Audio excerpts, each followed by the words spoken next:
Guys, deluded, I'm back again. A quick vid, I'm not going to keep you guys here long, but what happened to Reece Oxford, man? Like, what's happened with him? Like, I actually used to see him on 4th Street and I actually rate the come up he's come up, but, yeah, man, I mean, what's happened to him? What are West Ham doing to him? Like, what is happening to Reece Oxford?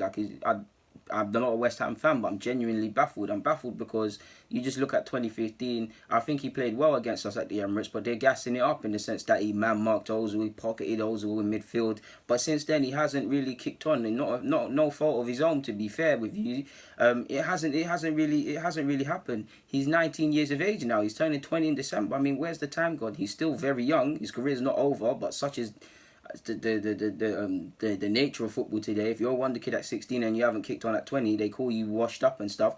He's still 20, turning 20 in December, so he's still very young and his career's not started basically yet. But he's at the age where he needs to start men's football, professional football. He needs to start somewhere where he's going to have a genuine chance of training and playing on the weekend on the match day. And I can't understand, like, he's back with the under 23s. He played against us. He played quite well. I think he scored. He's bagged against someone else. He's played quite well in the 3-4 games he's played at under 23 levels.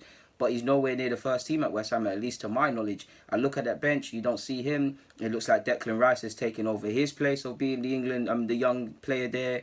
It just hasn't happened for Reece Oxford. He can play at fullback, he can play centre mid, he can play like they did, and his future is probably at centre half. But he hasn't been involved. I don't see him anywhere for the under 21s, England's under 21s at that level. Not sure if he's been called up at under 20 level, which I'd like to think he has. But it's hard. It's a far cry from the next Rio Ferdinand that he was labelled as. He went to Gladbach, allegedly wanted to make that move permanent. I don't think he played that many times, around 10 or so. But either way, it was better for him because he's playing in big games. He was playing at Gladbach where they were playing Croissants and a lot of other young players. He's playing somewhere where, again, genuine chance of starting on a match day. And it's hurtful to see this now for him. I've got to wonder what's going on because you got Bielik, you got Pellegrini. Was there someone else that's managed Reece Oxford between this period that he made his debut and I've made this video? I'm not sure. But either way, there's two managers and I don't want to say they haven't fancied him because there's a lot to fix up. But what's going on? I look at their centre-half pairing. Balbuena's not blessed with a ball at his feet, but based on the Wolves game, credit where Drew played all right. Diop had a hard time against us, but I think he played quite well against Wolves. So you're probably looking at them. Not too sure if you got Obona of course, but surely Reece Oxford's done enough to be considered an option or should be definitely more closer to the side than he's being treated as. To be honest with you, West Ham have had three defeats as well. Like I said, he scored against his former team in Spurs and he scored against us.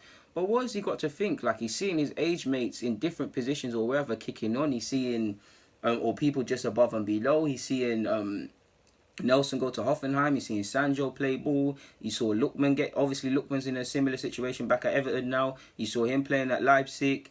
Obviously, you've seen many examples of these sort of things where you have your age mates or just around your age mates playing football, making strides, and I don't want to say you're stagnating because you're not really stagnating, but you're stagnating. So you've got to think what's going on. It looked like you'd make the move. I don't know if West Ham dug their heels in. If they dug their heels in and said they're not selling him, then cool. You must have some sort of use for the man. But to which I say, like, what is going on? Like, really, what is going on between him and Rash? You've got two young players that could potentially become main starters in your team. I mean, they're both looked at as being centre halves. They could possibly, I know Rice can play midfield. He actually did that when he was at Chelsea. Some of us knew him before he joined West Ham, ironically, because I know someone that played for Chelsea's academy. But just on the basis if they were both to become centre halves, you could have a good pairing. You could possibly have two centre halves that could be called up from England in the future. Both are equally spoken of being midfielders, so you could have one centre half and one midfield option. You could have two midfield options. Ultimately, you could have two homegrown players of sorts come through your academy, and whether they become main players and you build a team around them and other players you brought in, or you sell them for profit and keep your cycle going, you've got to wonder what's going on. I hope he gets playing.